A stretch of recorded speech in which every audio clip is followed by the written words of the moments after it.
सोचिए, बच्चे को खांसी के लिए सिरप दिया जाए और वही उसकी जान ले ले। मध्य प्रदेश के छिंदवाड़ा में यही हुआ। अब तक 14 बच्चों की मौत हो चुकी है। सिरप का नाम था कोल्ट्रिफ।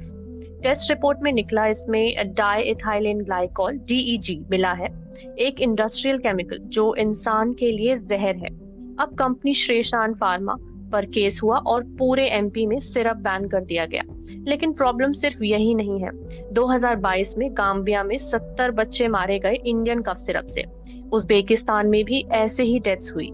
और रिसेंटली रवांडा ने भी एक कफ सिरप बैच रिकॉल किया। ये पैटर्न एक ही बात दिखाता है, lack of accountability, weak testing और नेग्लिजेंट मॉनिटरिंग। चीप और अनसेफ मेडिसिन बन जाती हैं और सबसे बड़ा नुकसान छोटे बच्चों को होता है।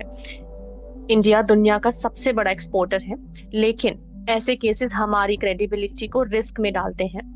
जरूरी है कि government strict quality check, transparent testing और टफ पनिशमेंट इम्प्लीमेंट करे। और हमें भी दवा खरीदते वक्त अलर्ट रहना होगा, क्योंकि बच्चों की जान से बड़ी कोई दवा नहीं।